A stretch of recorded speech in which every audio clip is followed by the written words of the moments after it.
Dios les bendiga. Hoy en una entrega más de su programa Entre Ideas y Verdad. Gracias por escucharnos y por vernos. Y Dios les bendiga y gracias por suscribirse. Seguro ya se suscribieron. Gracias por suscribirse y por seguirnos en YouTube por medios ACN. Héctor, Dios te bendiga. Amén. Bendiciones, pastor. También para usted.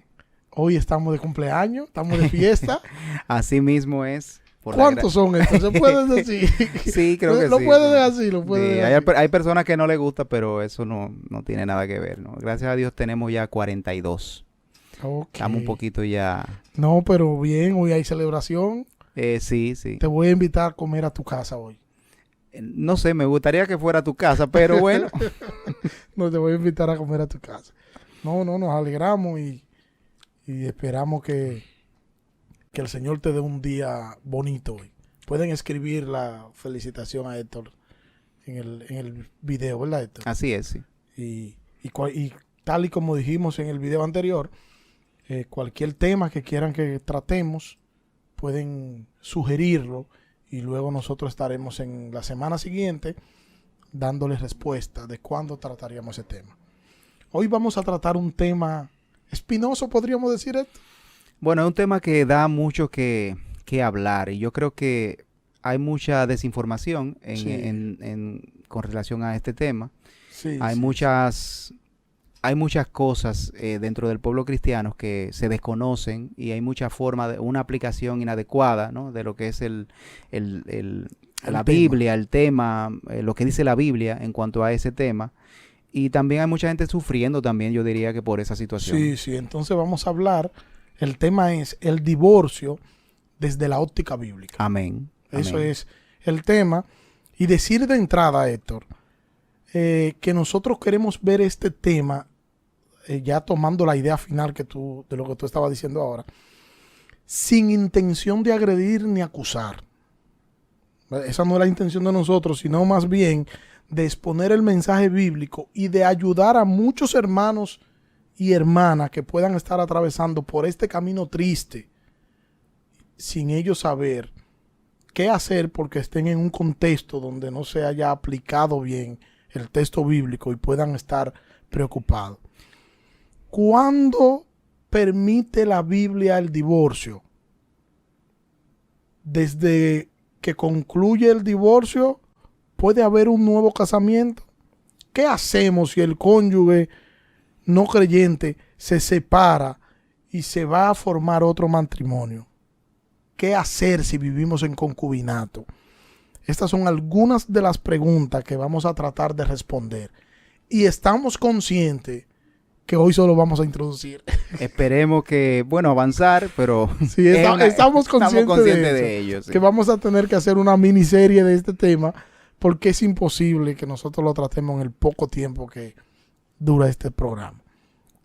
¿Verdad, Héctor? No, es que la complejidad del tema requiere un análisis un poquito más detallado en cada punto que uno vaya a tratar, porque si nos quedamos solamente en las ramas, vamos a seguir en lo mismo. Exacto. Y la idea es que los hermanos que nos están mirando pues tengan un panorama real de lo que tiene que ver este tema del divorcio, y que si alguno está atravesando por una situación de estas, que sabemos que es muy dolorosa, pues pueda tener un panorama bíblico y así aplicarlo a su vida y a su situación, y que pueda realmente tener una salida bíblica de la situación en la que está, o que pueda realmente glorificar al Señor, por así decirlo, en sentido general. Muy bien. Yo creo que vamos al texto, ¿verdad? Al pasaje. Vamos a leer un pasaje para tomar ese pasaje como base. Un pasaje interesante que es el pasaje de Marcos, ¿verdad? Sí, Marcos 10, desde el versículo 1 hasta el versículo 12. Dice así: levantándose de allí, vino a la región de Judea y al otro lado del Jordán, y volvió al pueblo a juntarse a él. Y de nuevo les enseñaba como solía. Y se acercaron los fariseos y le preguntaron, para tentarle, si era lícito al marido repudiar a su mujer. Él respondiendo les dijo: ¿qué os manda Moisés? Ellos dijeron: Moisés permitió dar carta de divorcio y repudiarla. Y respondiendo Jesús les dijo: por la dureza de vuestro corazón os escribió este mandamiento. Pero al principio de la creación, varón y hembra los hizo Dios. Por esto dejará el hombre a su padre y a su madre, y se unirá a su mujer, y los dos serán una sola carne. Así que no son ya más dos, sino uno. Por tanto, lo que Dios juntó, no lo separe el hombre. En casa volvieron los discípulos a preguntarles de lo mismo, y él les dijo: cualquiera que repudia a su mujer y se casa con otra, comete adulterio contra ella. Y si la mujer repudia a su marido y se casa con otro, comete adulterio. Sí. Este es un pasaje, para mí es sumamente hermoso este pasaje. Por la pregunta de los fariseos están preguntando sobre el divorcio y es una pregunta espinosa porque ellos tienen una intención detrás. En el contexto en el que se da esto, de hecho en el lugar donde ellos están, el gobernador de ese lugar, por esta razón había matado a Juan el Bautista. Y este pasaje, cuando digo que es un pasaje hermoso, es porque ellos le están preguntando a Jesús del divorcio y Jesús no le habla del divorcio, Jesús le habla del matrimonio. Eso es así. El Señor básicamente comienza a dar una interpretación. Siempre hemos escuchado que, bueno, el mismo Señor Jesucristo lo dice, que Él no vino a abrogar la ley, sino a hacerla cumplir, para cumplirla, perdón. Entonces vemos al Señor que siempre trata de dar una correcta interpretación de la ley, una correcta interpretación de lo que es la doctrina del Antiguo Testamento con relación a los temas que Él trataba. Y en este caso vemos al Señor que ellos le hacen una pregunta acerca del divorcio, sin embargo, Él tiene que sentar las bases de por qué responder o cómo responder a esa pregunta, y la base está en el matrimonio, porque para que pueda haber un divorcio, evidentemente debe de haber antes un matrimonio. Sí, pero fíjate, a pesar de que tú dices que él sentó las bases, pero él no le contestó a ellos. Él le contestó en la casa, fue a los discípulos la pregunta, pero a ellos no le contestó del divorcio. A ellos le dijo lo que era importante. ¿Y qué es lo importante? El matrimonio. El matrimonio, o sea, él le mostró, él le enfocó el matrimonio y no le contestó. Le contestó a los discípulos ya en un espacio de intimidad. No hacía esto que están buscando provocar y crear cierto problema. Ahora, creo que es oportuno y que empecemos por ahí.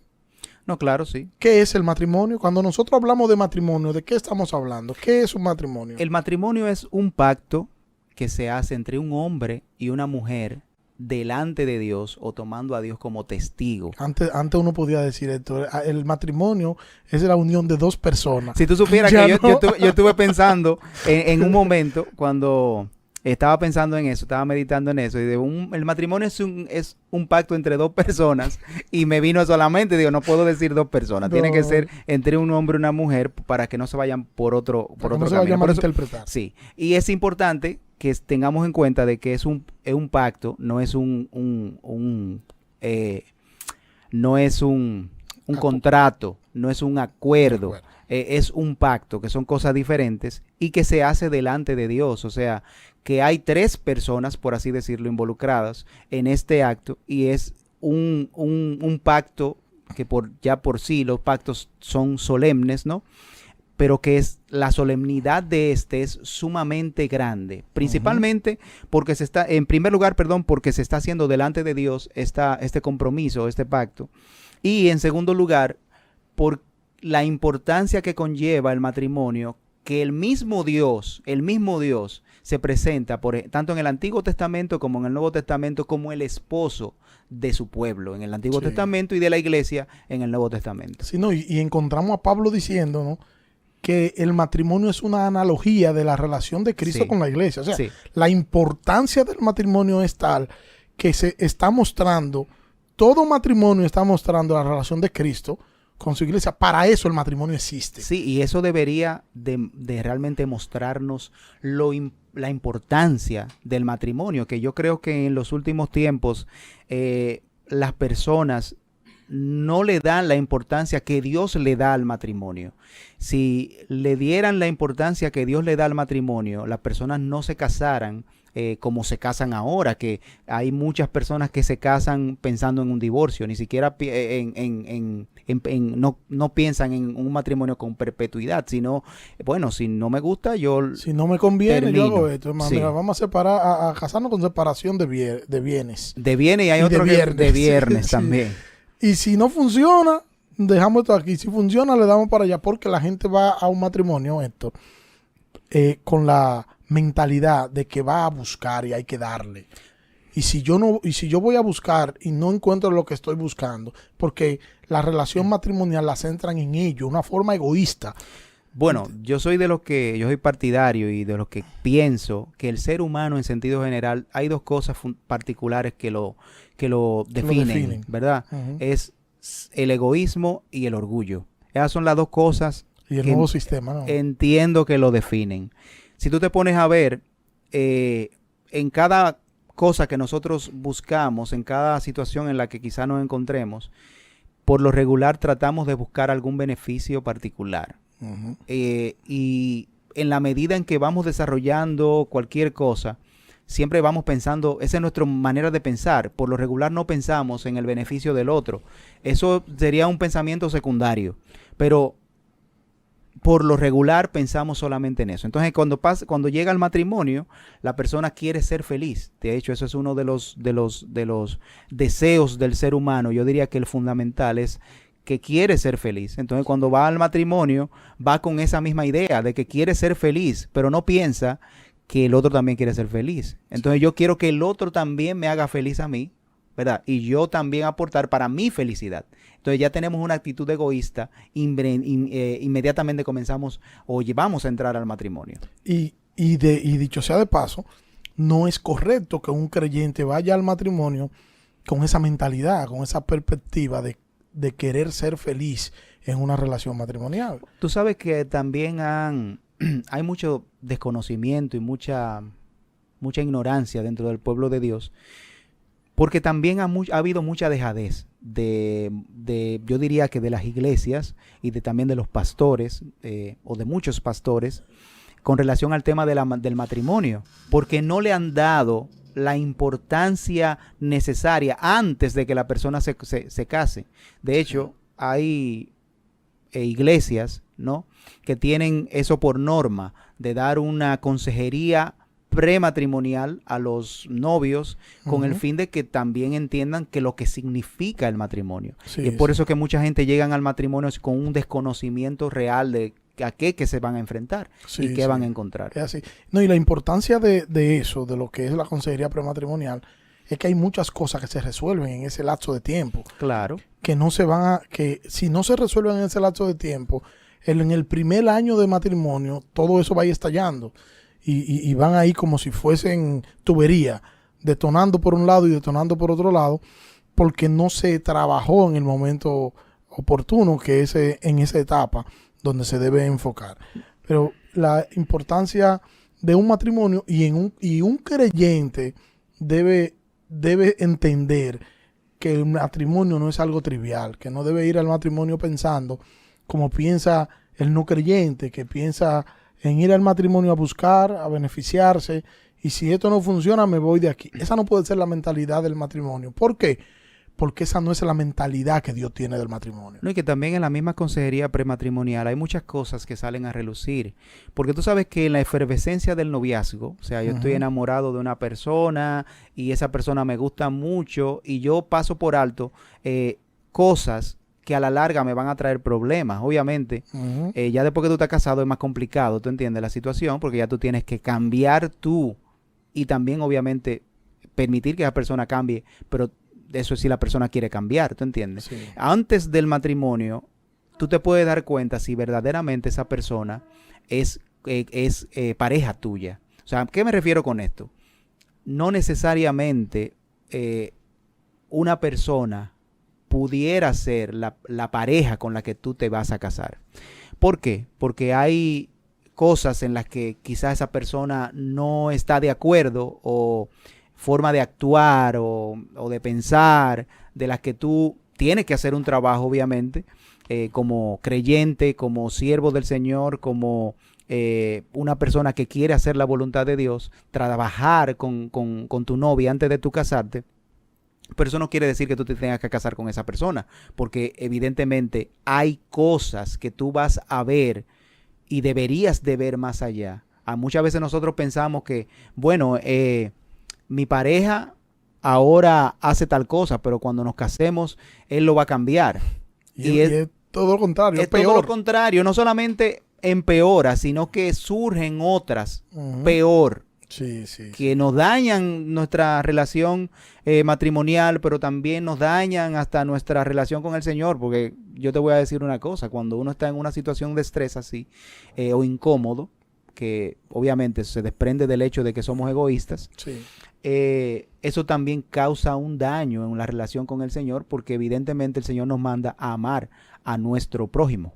Así es. Entonces, por eso algunas parejas que uno trata dentro del proceso de consejería prematrimonial, a veces hay parejas que uno tiene que decirle, miren, ustedes no se pueden casar, ustedes no se deben casar, y se recomienda, hay quienes se llevan del consejo y hay quienes no, y lo que no casi siempre no le va muy bien.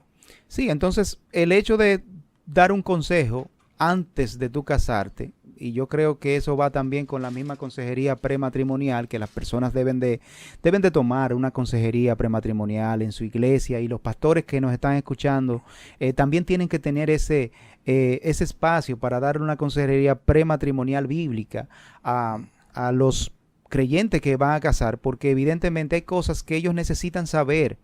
Y ellos tienen la oportunidad de, si se van a casar y ven que hay situaciones que están por encima de su dominio y que obviamente no son pareja, por así decirlo, y resumirlo en una frase, pues no se casen.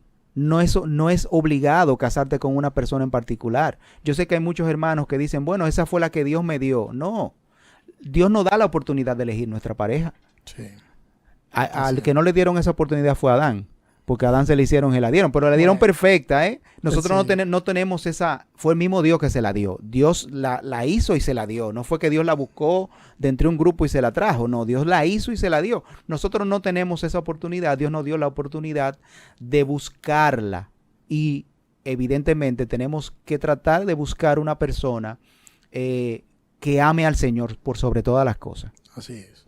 Y decir esto también, que el parámetro para el matrimonio no son el matrimonio de nuestros padres, ni es el matrimonio de alguien que nosotros pudiéramos considerar que es una persona o una pareja que son ejemplares. Ellos no son el parámetro. El parámetro del matrimonio sigue siendo las escrituras, sigue siendo la relación de Cristo con la iglesia. Ese es el modelo.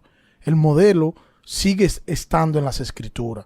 O sea, y digo esto porque hay personas que tienen un mal concepto del matrimonio por cosas que han visto en ellos, sus propios padres, o algo que ellos vivieron, o algo que vieron vivir en alguien, pero ese no es el modelo. El modelo sigue siendo Cristo y su relación con la iglesia. ¿Quieres saber lo que es el matrimonio en realidad? Volvemos al punto de siempre. Volvamos a la Biblia. Eso es así. Cristo, de hecho, el mismo apóstol Pablo dice que maridos, por ejemplo, amen a su esposa así como Cristo amó a la iglesia. O sea, el parámetro no van a ser mis padres porque evidentemente son personas imperfectas y puede que alguna persona o muchos de nosotros no tuvieron padres que no son creyentes. O sea, con más razón a no tener a sus padres como parámetro. Pero también hay personas, aun cuando sean creyentes, que no tienen la mejor actuación como creyente que digamos, o sea que no podemos tampoco tomar esas personas como parámetro, porque evidentemente vamos a ver fallos que si los replicamos en nuestro matrimonio, entonces vamos a tener, quizás no vamos a tener los mismos resultados que tuvieron nuestros padres, puede que tengamos resultados peores. Sí, porque vamos a replicar los errores de ellos y los nuestros. Sí, claro, y que somos personas diferentes. O sea, exactamente, así es. Entonces, eso es en cuanto a lo que es el matrimonio.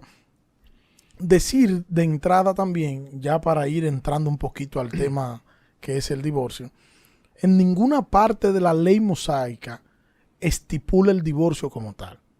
Por ejemplo, en Deuteronomio 24, del 1 al 4, usted lo busca y usted va a encontrar allí la protección o los derechos a la protección de la mujer, que es lo que hace Deuteronomio allí. Es como crear derecho para que la mujer pueda estar segura. Y nos habla de la carta de divorcio, que nos habla aquí en el texto que acaba de leer Héctor de Marcos. En la carta de divorcio, el esposo debía especificar la razón de por qué le estaba dando la carta o de por qué la estaba repudiando. Pero esto, ¿con qué fin era esto? ¿Con el fin de cuidar al hombre? No, con el fin de cuidar la reputación de la mujer.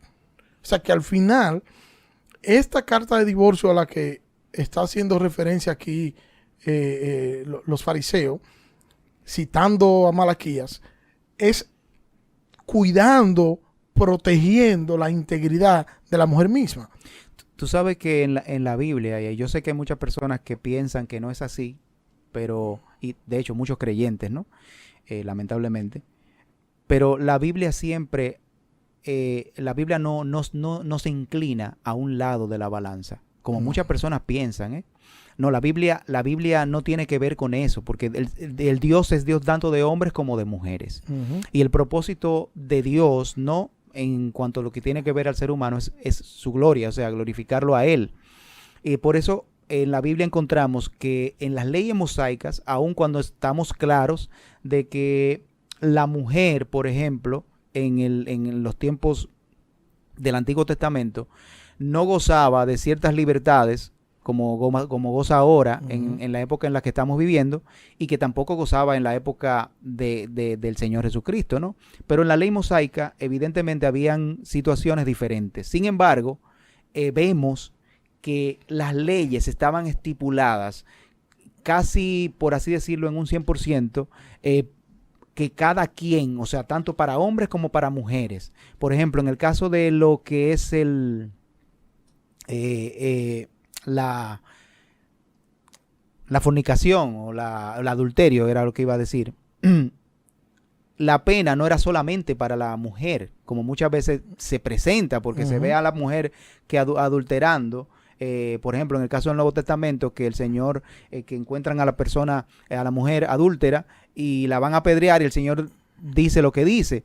En ese caso particular solamente estamos viendo el cuadro de la mujer, pero en el Antiguo Testamento la ley establecía tanto al hombre como a la mujer era que se iba a apedrear. O sea que vemos que ahí lo que se introdujo fue una práctica totalmente antibíblica, por así decirlo, sí. Por encima de la ley, y que solamente se aplicaba en esos casos, por así decirlo, a la mujer. O sea que lo aplicaban a la mujer, pero también el hombre tenía que pagar con su vida en ese caso. Sí, así es. Entonces, ¿qué nosotros encontramos? Encontramos que los fariseos habían distorsionado el texto de Deuteronomio, como habían distorsionado todo el texto del Antiguo Testamento. Y ellos llegaron al punto de decir que se podían divorciar por cualquier cosa. De hecho, habían dos escuelas principales, que era la escuela de Chamán y la escuela de Hileir.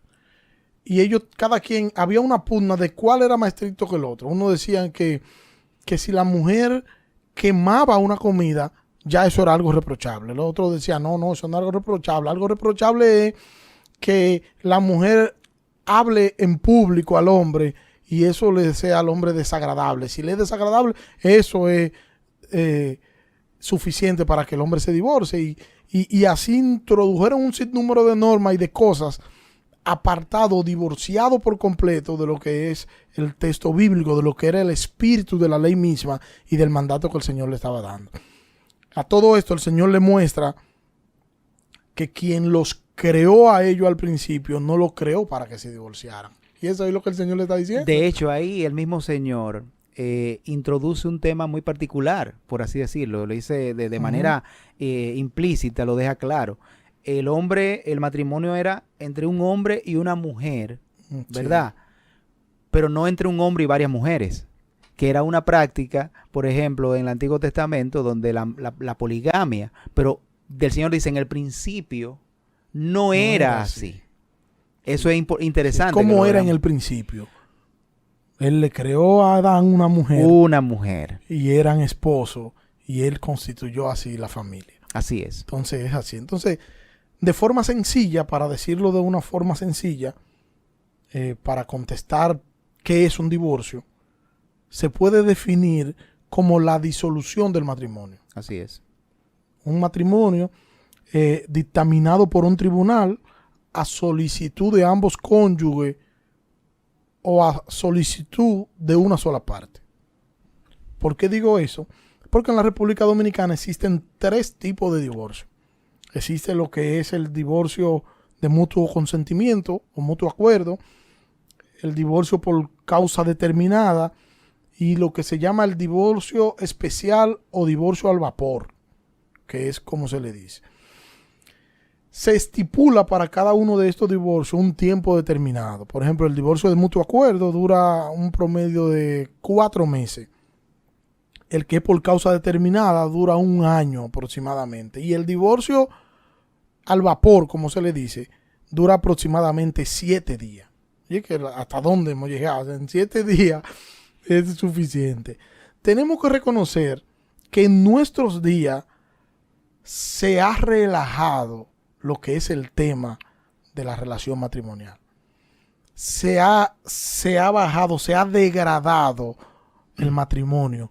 Y el concepto que tiene la sociedad de hoy del matrimonio es un concepto muy diferente a lo que es el concepto bíblico. Pero no solo eso, esto. El concepto que tiene la iglesia de hoy del matrimonio, yo podría decir en el 85%, no es el concepto bíblico. Ese es el problema. Poco a poco, el mundo, yo diría, no puedo generalizar nuevamente, ¿no? Pero sí, lamentablemente, la iglesia ha dejado de mirar hacia donde tiene que mirar, que es a la Biblia y al Señor, y ha comenzado a ver al mundo. Obviamente, hay problemas que han surgido, ¿no?, dentro de lo que es el cuerpo de Cristo, y no han buscado solución en la Biblia, han buscado solución en psicólogos, han buscado solución en el mundo, han buscado solución en las leyes mundanas. Y yo creo que prácticamente todo eso es producto del poco compromiso que tiene la gente con Dios. No con el otro, sino Dios. El poco compromiso que tienen las personas con Dios. Porque si la iglesia estuviera comprometida con el Señor, donde primero buscara solución es en la Biblia. Así es. Vamos a buscar una solución en la Biblia, a ver qué Dios me dice. Sin embargo, no es eso lo que se busca. Lo que se busca es resolver una situación por cualquier medio. Así es. Y han terminado trivializando lo que es la relación matrimonial. ¿Cómo vemos esto? Cada año miles de personas se divorcian. Uh-huh. Mira este dato, Héctor, que para mí fue un dato alarmante. En el 2018 se casaron 50.057 parejas. Y en ese mismo año se divorciaron 24.772. Eso es para mí sumamente alarmante. Más de la mitad, o casi la mitad. Casi el 50%. Casi el 50%, sí. El 40% según los datos estadísticos. Conforme a los datos de la Oficina Nacional de Estadística, en los 10 años que comprende, el 2009 al 2018, en la República Dominicana se registraron un total de 466.531 matrimonios, y durante esos 10 años se produjeron 199.296 divorcios. Y mira lo que dice un artículo, Héctor, un artículo del día titulado "El 44% de los matrimonios terminan en divorcio", uh-huh, de Joanna Matos, del 23 de abril del 2019. Dice, cito: entre los años 2003 y 2019 en el país se generaron más de 316.000 matrimonios y unos 140.000 divorcios, lo que coloca la tasa de divorcio en un 44%, promediando unos 20.000 por año, según datos de la Junta Central Electoral.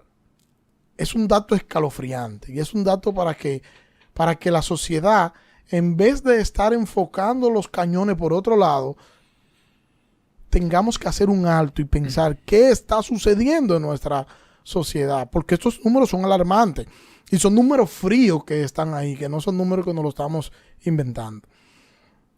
Según un artículo de Coalición por el Evangelio que me llamó mucho la atención, dice, cito, el matrimonio está en crisis. Según datos de Estados Unidos, más del 40% de los matrimonios terminan en divorcio. En México la cifra es del 18%, con un aumento del 14% desde el 1980.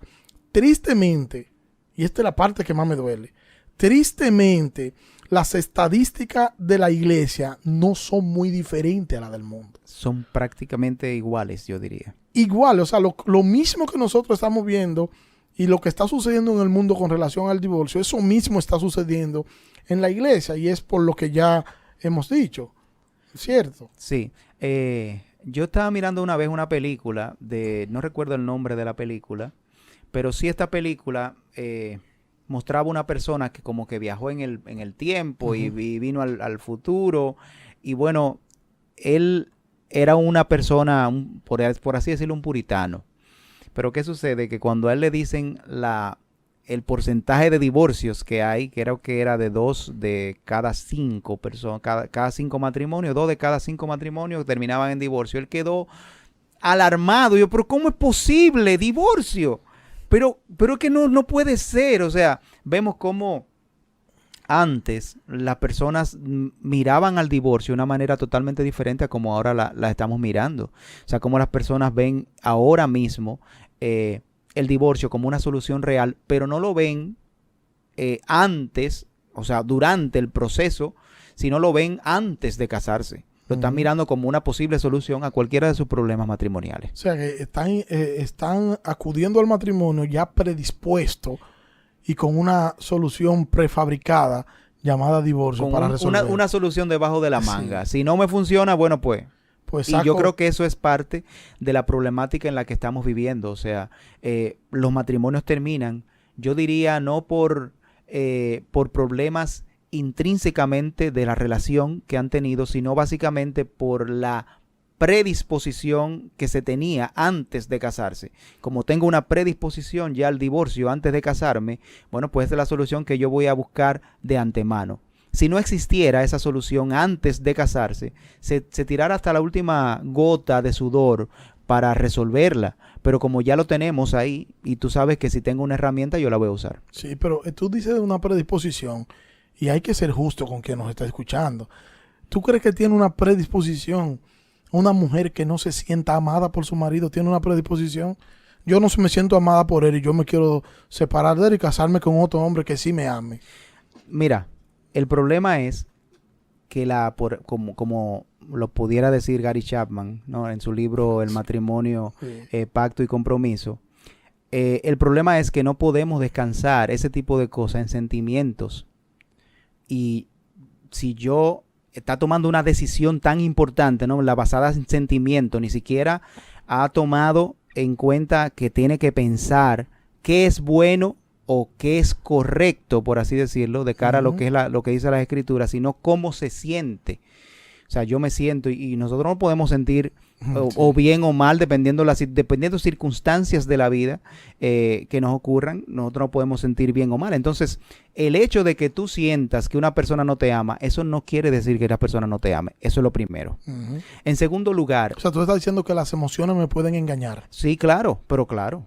Las emociones te pueden llevar por un camino totalmente irreal, un camino totalmente distinto de lo que realmente es. Tú puedes hacerte un mundo.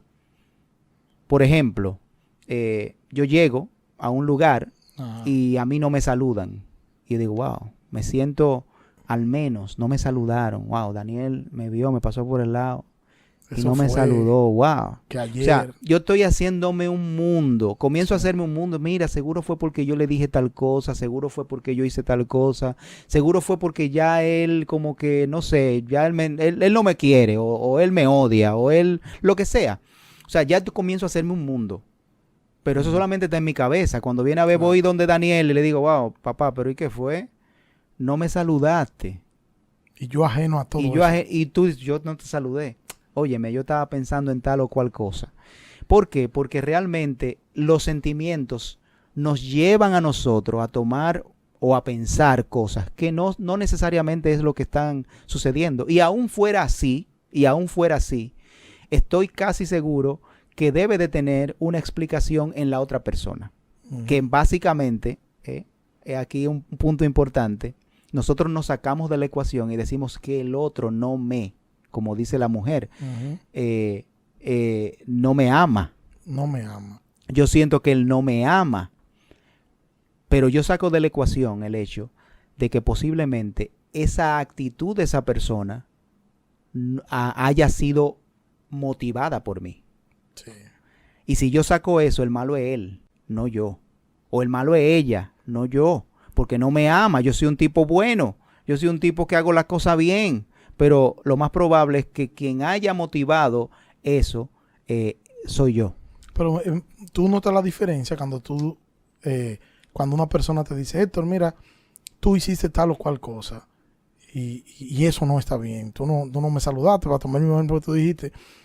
Y tú eres una persona creyente, tú no puedes hacer eso. Es diferente a una persona que te diga, Héctor, yo estuve analizándome, porque cuando pasó tal cosa, yo me analicé a ver y entiendo que no hice nada. ¿Tú crees que yo cometí algún error en tal cosa que hice? ¿Por qué tú hice eso? Ah, bueno, porque llegué en tal momento y no me saludaste. Eso me hizo sentir mal. No sé qué me está pasando. Y eso te da la oportunidad a ti a decir, no, eso fue por tal cosa. Pero cuando la persona te dice lo que te dijo antes, te va a llevar a entender que se está autoevaluando. Y si se está autoevaluando, está buscando la culpa no en ti. Sabe y está consciente que hay cosas que ella puede hacer o que él puede hacer que le pueden hacer ver lo que no es. Que sus sentimientos le pueden cegar y ver otra cosa. Claro, dependiendo realmente el estado de ánimo que tenga una persona, va a haber o negativa o positivamente una acción del otro.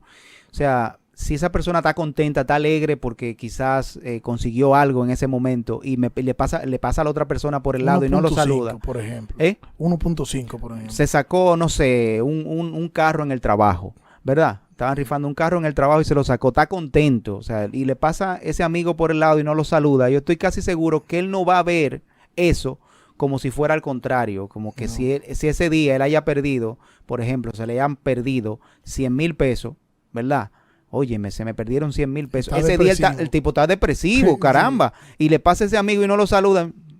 Va actuando. Y óyeme, encima de que me pasa esto, tampoco me saluda. Entonces la misma persona va a tener acciones diferentes dependiendo lo que le esté pasando en ese momento. Sí, o sea que eso normalmente va a estar siempre en nuestra mente. El otro no necesariamente va a pensar, no voy a saludar a Héctor o no voy a saludar a Daniel hoy porque me cae mal. Y eso es lo que a muchas personas le viene a la mente. No me saluda porque me cayó mal. No es así. Ya descartamos las emociones. Las emociones no son buenas para tomar ningún tipo de decisiones, mucho menos una decisión como esta. Las emociones no se pueden basar en las emociones. No, claro que no. Ahora, ¿y de aquellos hermanos y aquellas hermanas, Héctor, que se sienten maltratadas por su pareja? Que dicen, yo me voy a separar porque yo me siento maltratada por él. Bueno, mira, hay un libro que se llama Amor y Respeto. Sí. No recuerdo el nombre del autor, pero básicamente habla de cómo las relaciones normalmente tienden a meterse o comienzan algo que le llama a él un círculo alienante, en el cual esta persona me trata mal y por eso yo voy a tratarla de esta manera. Entonces se hace un círculo en el que ninguno de los dos tenemos esa comunicación, y por eso que quiero hacer un paréntesis aquí, hablar de lo que es la comunicación. La comunicación es sumamente importante en la pareja. Y desde ahorita estamos hablando de situaciones que se dan y que se dan precisamente por una falta de comunicación. Sí. O sea, porque todo lo que yo he comenzado a pensar dentro de mí ha sido precisamente porque no he hablado con la otra persona al respecto y por eso yo no tengo información. O sea, nos falta mucha información para poder llegar a una conclusión. Obviamente, esa conclusión no necesariamente tiene que ser una conclusión negativa, pero sí tenemos mucha falta de información. Entonces, ¿qué pasa? Quizás, que es lo que pudiera estar sucediendo, esta mujer se siente maltratada por su esposo, pero nunca le ha externado eso. Él no sabe eso, pero él tampoco le ha comentado de la situación que ella está haciendo con él. O sea, de lo que ella está haciendo con él y que a él le molesta. Sí. Y están en un círculo interminable que hasta que uno de los dos no tome la decisión de cortar con eso, bueno, van a seguir así hasta que llegue, si es que llegan en algún momento, un divorcio. O sea, a ver si, y lo detallo para que quien nos esté mirando pueda entender. Tú no me amas, y por eso yo no te respeto. Uh-huh. Yo no te respeto porque tú no me amas, ¿verdad? Así ¿verdad es, que sí? así es. Entonces, con eso estamos diciendo que incluso ese tipo de maltrato, porque hay otros tipos de maltrato, no debería ser un escape o una salida para poder justificar un divorcio. Claro que no. Claro que no. Obviamente, si hay un maltrato físico, no se justifica un divorcio, pero yo entiendo que la vida de la persona puede correr un riesgo en ese caso y hay que ver realmente cómo solucionar esa situación. Al paso, dámelo al paso. Ok. Tú me estás diciendo entonces que si una mujer es maltratada físicamente, el esposo le da golpe, Uh-huh. ¿debe divorciarse? No estoy llegando ahí. Estoy diciendo que eso hay que analizarlo, esa Sí. situación. Lo que no debe de quedarse junto con él, obviamente, porque evidentemente la mayoría de casos donde las mujeres mueren o los femicidios, como le dicen, cosa que yo entiendo que no es femicidio, porque eso carece de significado, porque un homicidio es matar a una persona. O sea que el término homicidio queda perfectamente para un hombre o una mujer. Y nadie mata a una mujer por ser mujer. O sea que femicidio está prácticamente, particularmente yo, Está descartado. entiendo, porque su definición realmente no es como la quieren mostrar. O sea, pero bueno, en la mayoría de los casos, la persona o la mayoría de estos casos, ¿no? Donde la mujer es maltratada, sucede que terminan en muertes, precisamente porque las mujeres se quedan en el entorno donde está el hombre y obviamente no hay una situación en la que le permita al hombre cambiar. Entonces por eso es que digo que debe de tomarse eso en cuenta y hay que analizar la situación. Lo que no debe de quedarse por lo menos viviendo con esa persona, porque es una persona violenta y ha mostrado cierta violencia con ella y obviamente como hermanos en la fe y también el pastor debe de tomar una acción en cuanto a eso para evitar quizás un homicidio, ¿no? Sí. Estamos de acuerdo. Ahora, Héctor, la pregunta sería, que se estarían haciendo algunos de los que nos están mirando, ok, la separamos. Podría divorciarse, porque está cuidando su integridad física. Y la Biblia nos manda a cuidar nuestra integridad física. La pregunta para mí central aquí sería, ¿y puede casarse después de? Entonces nos vamos a encontrar que la Biblia descalifica eso. Entonces, ese punto más los puntos que quedan a continuación lo vamos a estar tratando en el próximo programa. ¿Cuándo permite la Biblia el divorcio? Vamos a empezar con ese en el próximo programa. Una vez la Biblia permite el divorcio, ¿puede haber un nuevo casamiento? ¿Y cuáles son las razones también por las cuales la Biblia... Sí, ¿cuáles son las razones exactamente?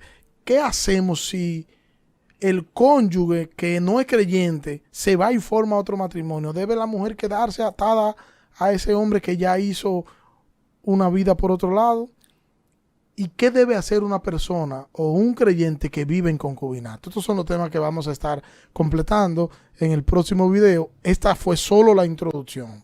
Por eso dijimos al principio que era imposible nosotros concluir con un solo, pero le vamos a dar una miniserie, ¿verdad? Así es. Una miniserie. Así que Dios le bendiga mucho, Héctor. Dios le bendiga y que el Señor bendiga su vida, ¿no? Amén. Y esperamos en el Señor que este tema pueda ser de bendición así como han sido los demás temas que hemos tratado. Amén. Dios le bendiga.